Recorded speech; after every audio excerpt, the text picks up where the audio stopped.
Many thanks for choosing us. Let's begin with the minority in Parliament that is cautioning the Finance Minister, Ofori against misleading the public in its quest to approve the controversial e-levy. According to the NDC MP's claims by Mr. Ofori that the only way government can release adequate funds for the District Assembly is through the passage of the e-levy is untrue. In the view of the minority leader, Haruna Idrisu, the District Assembly Common Fund has been in arrears since 2018. Addressing the media, the Tamale South MP asked Ghanaians to dismiss the claim by the minister and accused him of insincerity. It's reported to have said in the Upper West region that pay e-levy for me to be able to pay the District Assembly Common Fund. Ghanaians should dismiss him with utmost contempt as an insincere minister who is not upholding the values of the provisions of Article 252 of the 1992 Constitution, which requires that 5% of total revenue is dedicated to the District Assembly Common Fund. He is in arrears from 2018 to 2019 to 2020 to 2021. He is in arrears of over 2,133,000,000 Ghana cedis. Yet, he has been collecting revenue. And just a dedicated 5% of that revenue, as is required of him by the 1992 Constitution, he has not made it available. That is why many regional coordinating councils, district assemblies have become dysfunctional, because they do not have the basic resources to run effectively. So he should stop misleading the Ghanaian public using District Assembly Common Fund as justification to impose e-levy. They have also made very strenuous and ferocious effort to say that e-levy is mentioned in the NDC manifesto. I say authoritatively, electronic transfer or electronic transaction levy of 1.75% only got introduced in Ghana the first time by Ken Ofori Atta, nothing more. If you have any page where you see electronic transactions or electronic transfer levy of 1.75% of the NDC, share it with me. And he is not the only person globally. So he has a record. Nowhere in the world have you had any introduction of this levy, even at 1.75%. When he says our neighbors, Kenya is not our neighbor, Uganda is not our neighbor, but all of them are within the limit of 0.5 to 0.2, even as this is failing them in those jurisdictions. Some universities are preparing to resume academic work after the University Teachers Association of Ghana called off its strike for the next 14 days. But the UTAG branch at the University of Education, Winneba, disagrees with the national UTAG. UTAG announced a suspension of its strike that lasted more than 40 days after a High Court ordered them to return to work. National President of UTAG, Professor Solomon Nuno, warned that members of UTAG are unhappy and will go to all extent to ensure an improvement of its conditions of service. Vice President of the University of Education, Winneba UTAG, Dr. Pascal Akpodo, joins me live on this one. I'm grateful for your time, Mr. Akpodo. Why do you disagree with the national body?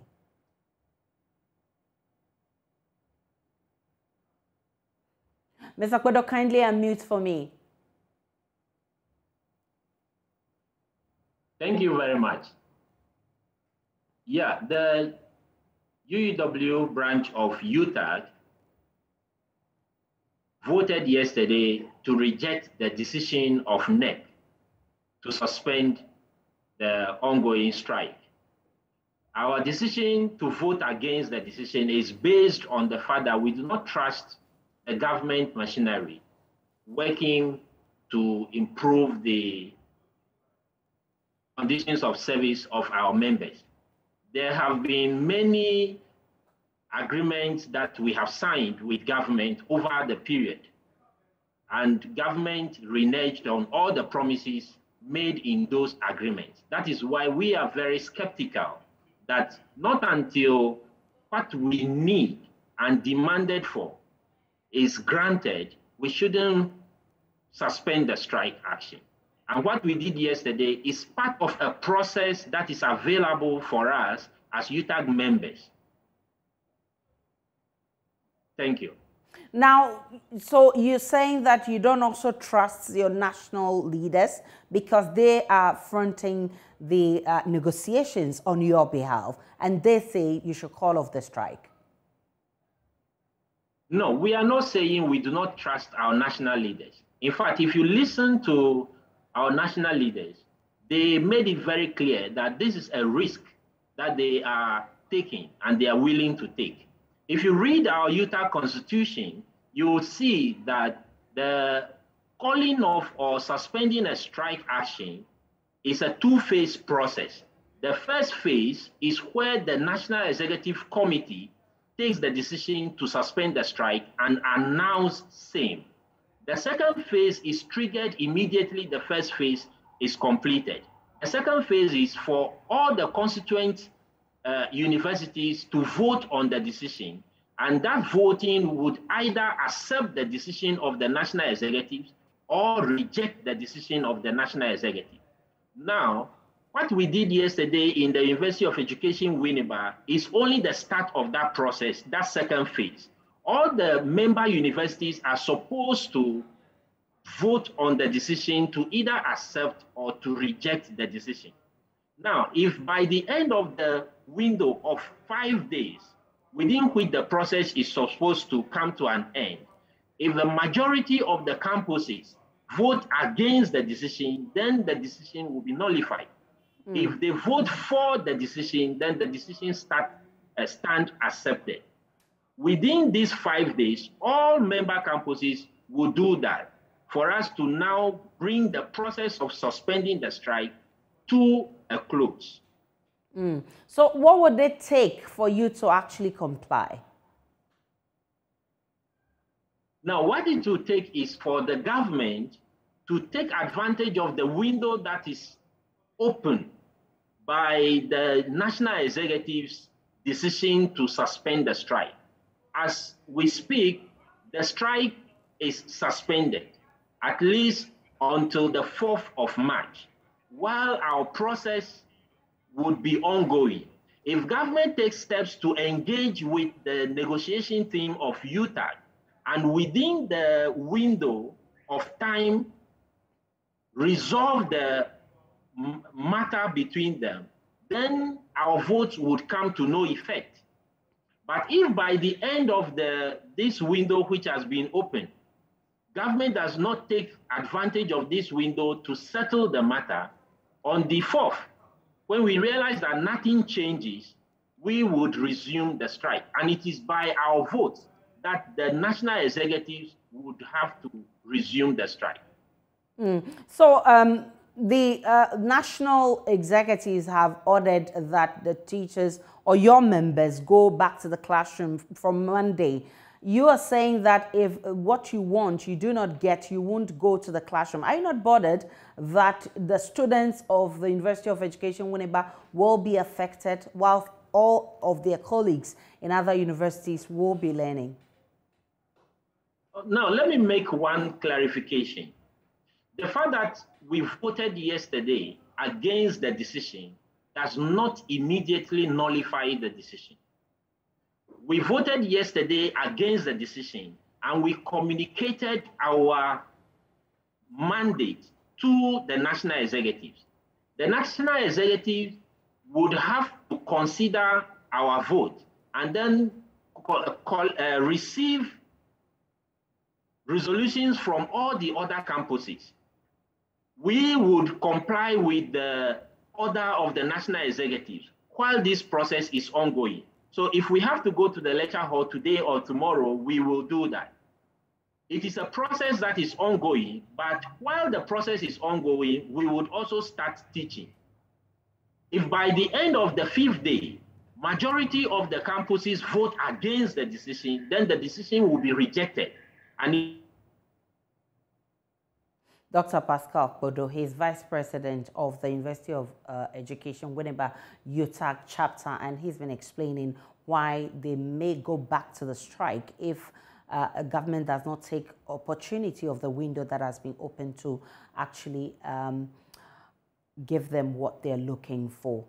Let's move on to other stories. A security task force against illegal mining led by the military is combing the Ntoboroso community and other areas in the Etrima-Mponua district of the Ashanti region to destroy mining equipment on illegal sites. The exercise forms part of government's program to end illegal mining, which is destroying water bodies and lands in the country. More than 17 excavators and a number of Shamfang equipment have so far been destroyed in Wednesday's exercise. Emmanuel Bright Kweko joined the task force and has filed this report. So the exercise started about 5 a.m. here at Ntoboroso in the Etrima-Mponua district of the Ashanti region.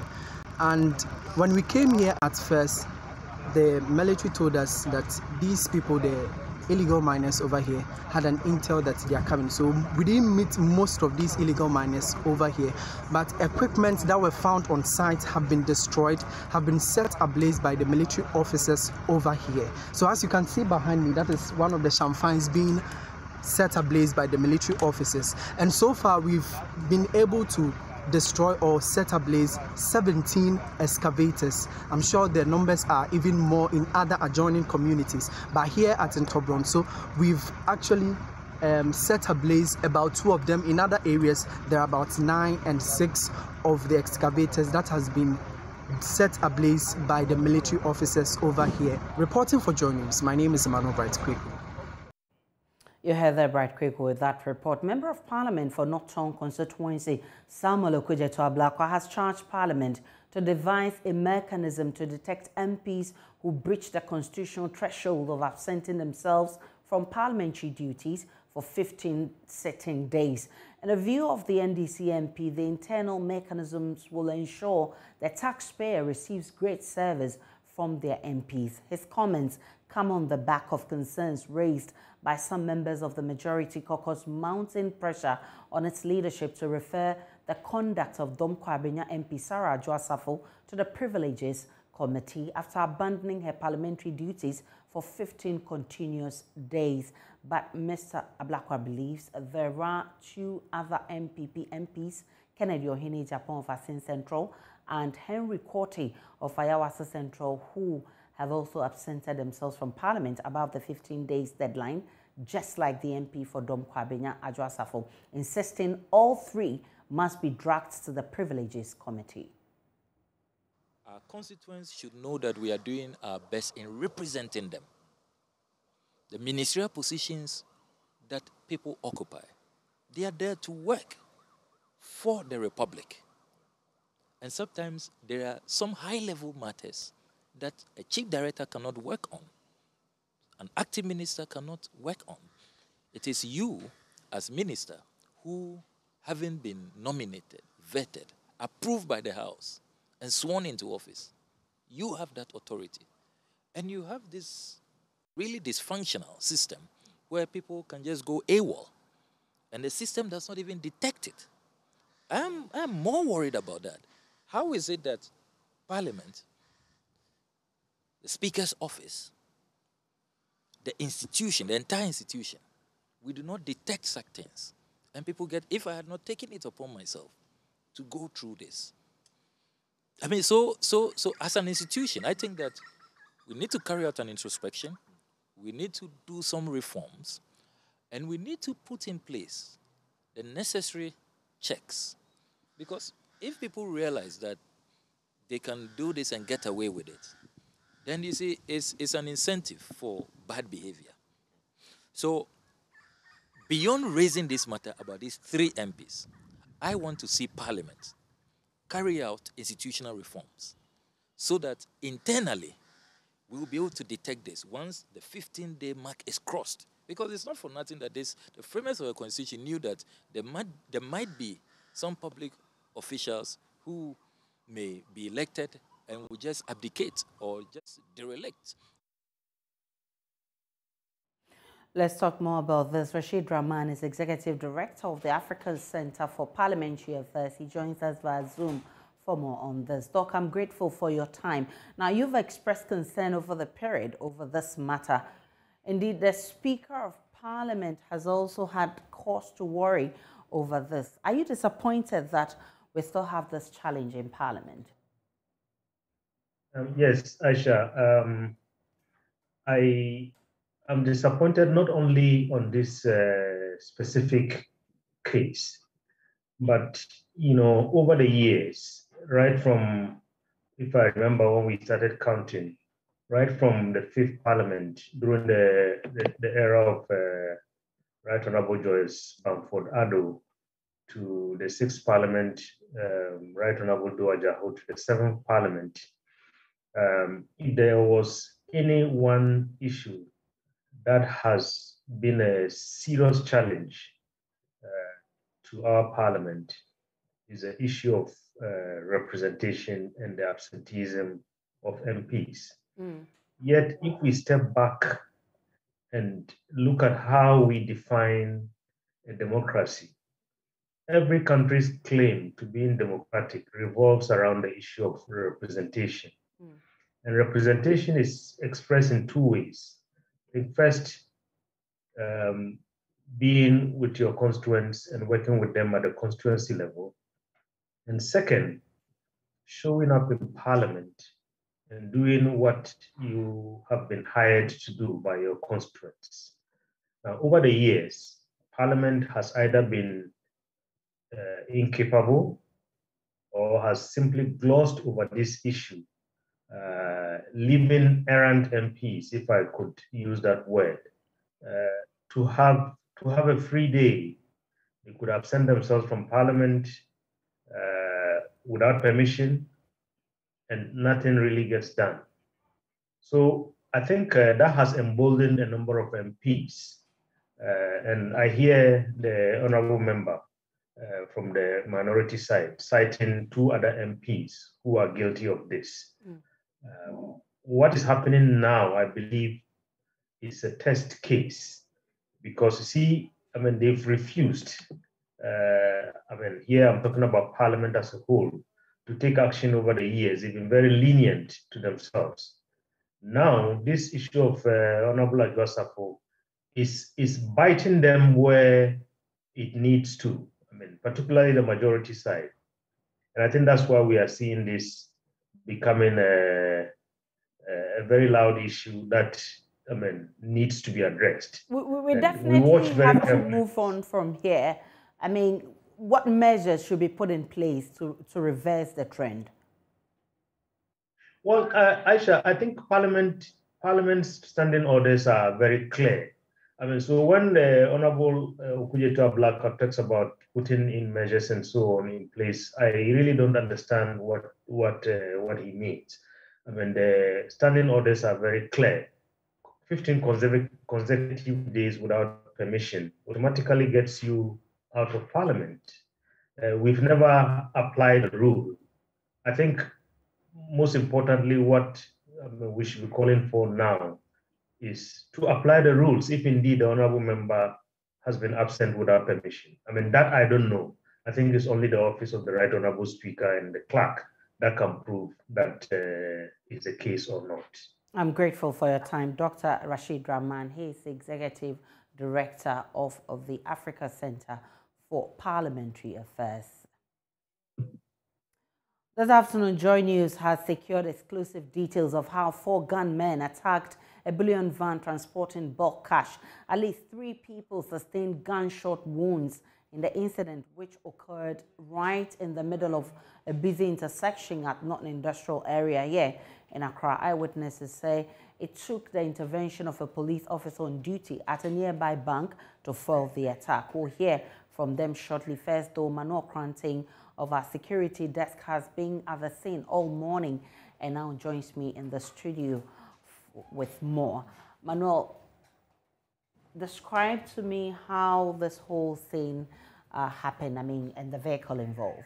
Indeed, so we're told that this particular vehicle involved is an armored vehicle. And so it's not one of those which are have been, not recommended by the Ghana Police Service. And you remember that in 2021 there was a series of bullion van attacks, which led to the IGP at the time, James Opombueno, recommending that before police escort these bulk cash delivery vans around, they had to use the required vehicles as armored vehicles. This one is actually armored, and we're told that that is the main reason that there were no fatalities in this particular attack. From what eyewitnesses who were on the ground tell me, around 2 p.m. yesterday, that's Tuesday, 2 motorbikes were seen to have been tailing this bullion van. And the bullion van was crossed by the very first motorbike, which had 2 people on it with helmets, just in the same fashion that we'd seen all of the other bullion van robbery attacks. Indeed, we're told that the robbers, or if you like, the suspects, opened fire into the bullion van to only realize that it was actually armored. And so then there was sporadic shooting. It took the intervention of a police officer who was on duty at a bank adjacent the spot. We're told the First Atlantic Bank industrial area branch. He returned fire, and as you can see in your shot now, the bullets actually, veered off, hit about 3 people who are told are now at the Kolebu Teaching Hospital receiving treatment. And for the eyewitness, it was almost as though something that you would see in the movies, not your regular action on the road. And this has given rise to the calls for banks to actually use the bullion vans because, as a police statement notes, but for this particular armored bullion van, we would have been talking about a different story at this point. Manuel Kranting brought us that report. He's been following that for us, and we'll be bringing you more on this in our subsequent bulletins. Now, a Ghanaian researcher is advocating a combined preventive vaccination program with enhanced public education campaign to enhance the uptake of the COVID-19 vaccine. They believe this is crucial in attaining the desired herd immunity threshold in Ghana. That recommendation comes at the back of a survey of over 2,000 Ghanaian adults, which found that about half of mostly urban adult Ghanaians over the age of 15 are likely to take the COVID-19 vaccine. However, they found many who were hesitant had not received adequate education on the possible side effects of the vaccine. Joy News' medical reporter, Dr. Netta Pasram, speaks with a member of the research team, Dr. John Amoisi of the Kumasi Center for Collaborative Research.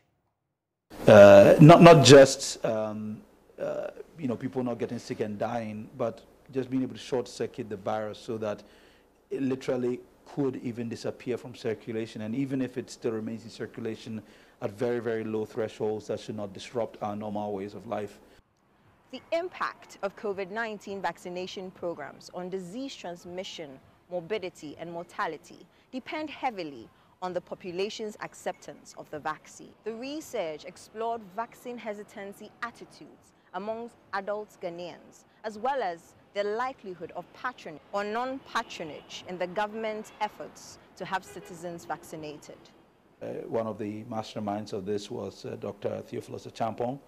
And what we realize is that people's views and perceptions on vaccination are not stable or are not fixed. People's views evolve with the virus and their perception of the virus and what the threat is both to them and to their communities. Now, if you just look at this table right here, you can see we interviewed close to 2,500, actually it's 2,345 people, almost an equal distribution of males and females.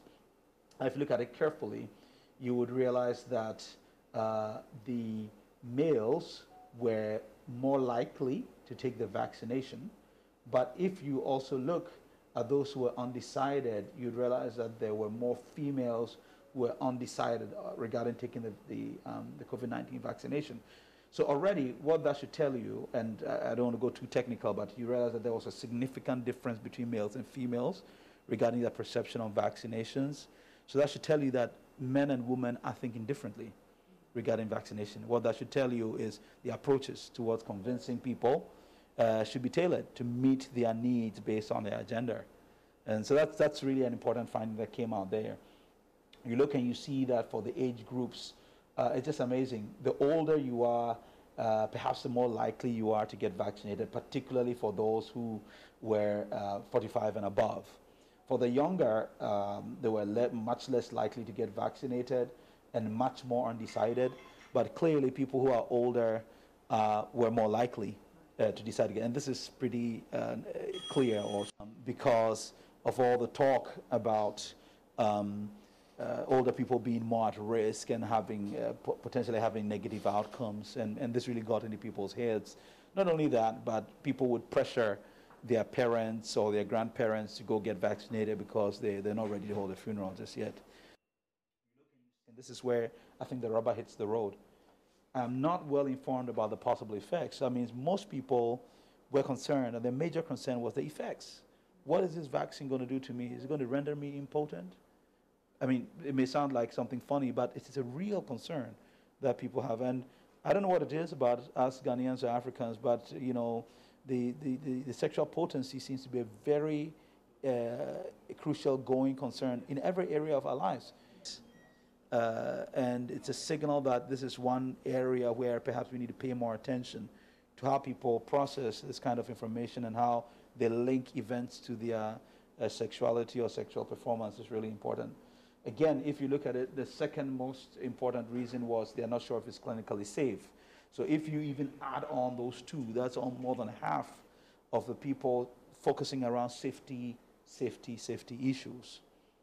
And so being able to get information out there regarding the fact that this vaccine is not harmful, this vaccine will do you far more good than any possibility of harm, that even if, and it's possible that you may have some fever or feel unwell after taking the vaccine, it's just going to go away in a short while, and it's definitely worth that trouble.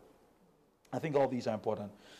But what we missed out on is making this very clear. Some people went for the vaccine and were very surprised to find themselves with chills and in bed the following day, and they had no idea that this was possible. The scientists suggest that the vaccination campaign should focus on individual as well as collective benefits of vaccination, especially amongst the youth. Reporting for Joy News, Dr. Netta Pashram.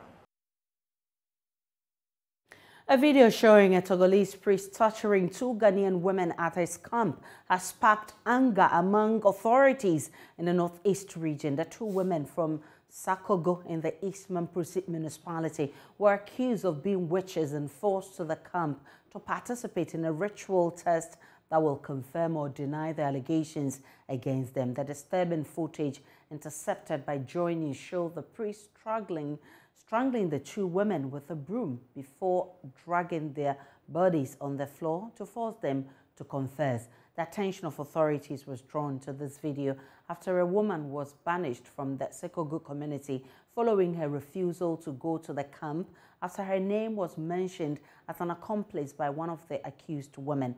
Joy News has learned the case has been referred to the Mamprugu overlord, who has since ordered the immediate release of the women from the camp. Correspondent Eliasu Tanko has more. It all started with a pastor who held a so-called deliverance service last week in the community and in the process accused two women of being witches. These women refuted the allegation, but as the norm in the community, they are demanded to face a witch doctor or spiritual priest for a ritual test to prove or otherwise the accusation. To do this, the women were taken several miles away to the camp of a notorious priest in neighboring Togo instead of the Gambaga Ranas Palace. This disturbing video you are about to see, intercepted by Joy News, showed the moment the two women arrived at the camp. In this camp, unlike in Gambaga, where only a fowl is needed to determine the innocence or guilty of an accused person, the process is done differently, mostly through physical torture by the priest. Here, if a victim pleads guilty, she is immediately handed back to her accusers. On the other hand, if she pleads innocence, the priest must exact a confession from them by any means possible. In this case, both women maintain their innocence and so must participate in the ritual test. The first woman is made to face the shrine while on her knees. The priest appears from her back with two brooms which he binds together across her neck and presses firmly and hardly until she's almost unconscious and forced to confess. The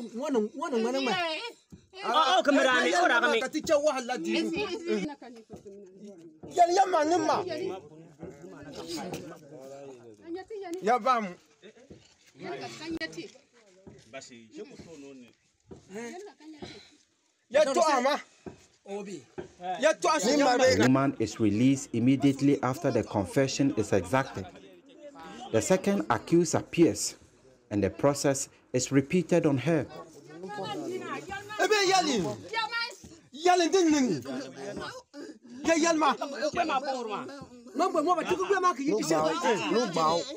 Samson Lar is a local expert in witchcraft. He's the current coordinator of the Gambaga Witches Camp. Hear his analysis of the video. In the process to confirm whether the woman is really a witch or not is what you just saw. They use a broom, they talk to their ghosts, and they use the broom on you. If you are able to come out of it, it means you are not. But if the broom handles you, you could see in the video what they are doing to the women. Some almost even died. And that is when they will now ask you to say the truth and be free. Is that what we want? I ask myself a lot of questions. Why should Ghanaians who say they are better off, now you are going to Togo for this dehumanizing something? What kind of life is this? One of the women allegedly mentioned her sister's name when asked about her accomplices. The woman, however, refused to go to the camp, citing personal feud with her sister. Her refusal angered a section of the residents who stormed her house to attack her before she was timely rescued by the police. The woman is currently taking refuge in Nalergo. And now the man forced the woman to accept that she was a witch. We're live on the Joy News channel. It's Joy News today. We'll take a break. When we return, we'll be bringing you details of the Economist, who says government's failure to pass the e-levy will impact severely on the economy. That's in business shortly.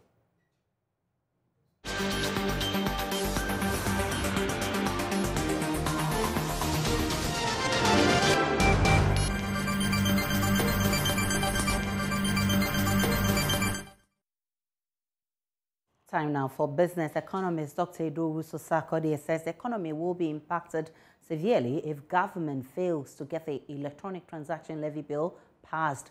He's therefore appealing to government to incorporate all the suggestions made by Ghanaians over the proposed e-levy and convince the minority to support its passage. Government has embarked on a town hall meeting to solicit input from Ghanaians into the controversial e-levy. Dr. Sarkodie says the e-levy is a necessary short-term measure to bring back life to the fiscal economy. Compounded with the cedi depreciation, then the fuel price will go up. With the fuel price increases, transportation fares will go up. We have heard of 30% increment in transport fares. Then the consequence of this is inflation and then high cost of living. And you know, Bank of Ghana will obviously also want to respond by increasing the policy rate. And so I won't be surprised if in their next meeting they increase the policy rate to mitigate the effect of inflation. But in the attempt to increase the policy rate, it will then increase interest rate, the lending rate, which will increase the cost of borrowing, increase the cost of production, and then compound the increase in inflation. And so the problems might keep compounding. How do we resolve the issue?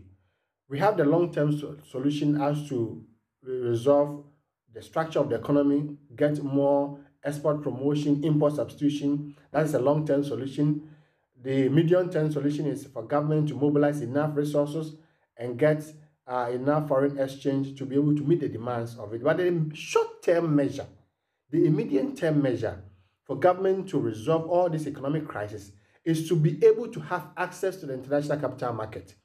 Remember that the international credit rating agencies, they downgraded the economy because of governments. They think that government will not be able to meet its budget deficit target because they've not been able to pass the bill to meet the revenue targets like the e-levy and the reversal of the 50% benchmark values.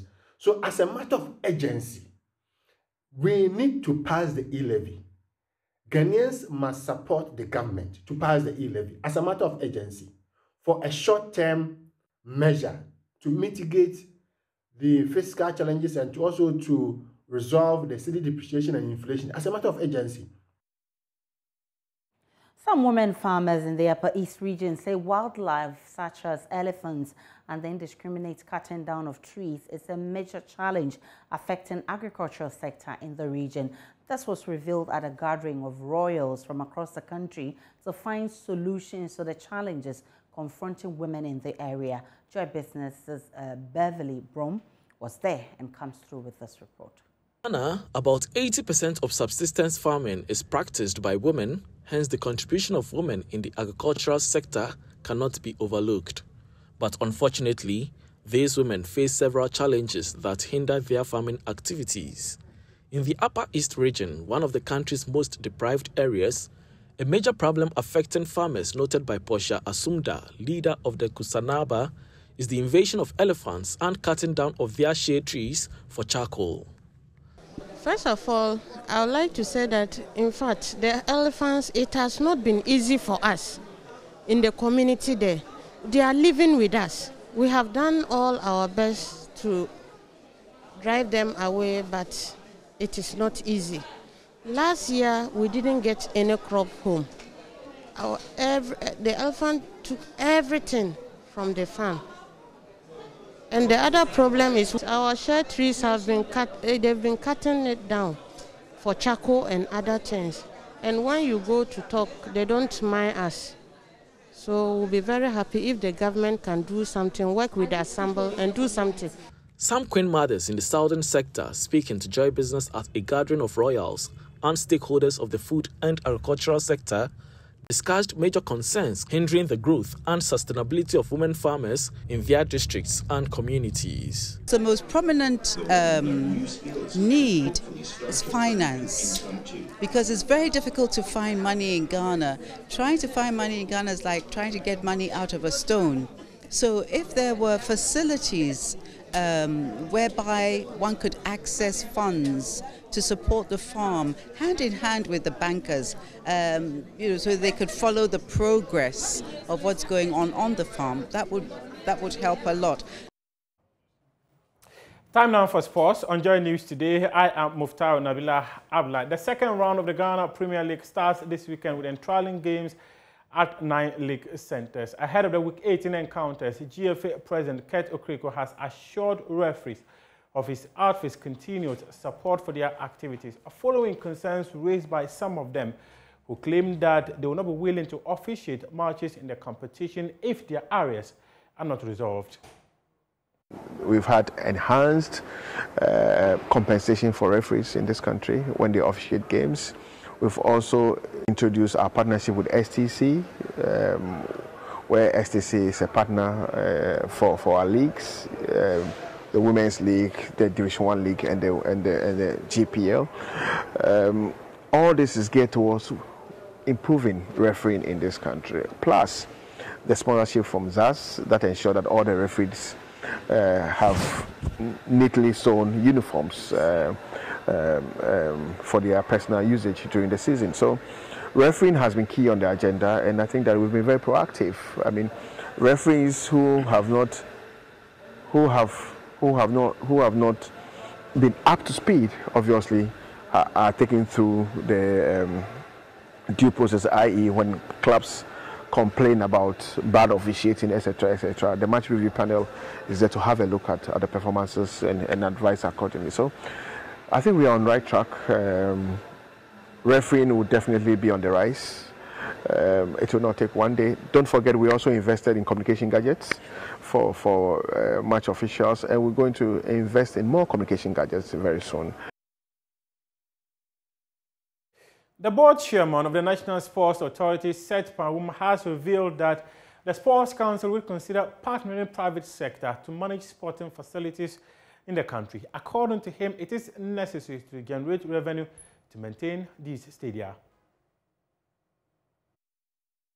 we are going to have a different shift as a board to see how we can partner with private sectors, to maintain and also even generate funds from some of the facilities that are being installed in the stadium. We have a lot of rooms here that we can converge into other usage that will generate income and support the maintenances of the daily running of the organization. We have vast lands that we can use and convert some into other usages that will equally generate fund. Fortunately for the NSA, and for the fact that we have been listed under the institutions that are mandated by the Minister of Finance to also generate IGF, to generate internal funds to supplement our activities and support that of the consolidated inflows. We can improvise some of these things whilst maintaining our core mandate of promoting the sporting activities in the country. So we have measures taken in place. We have taken note of a lot of them.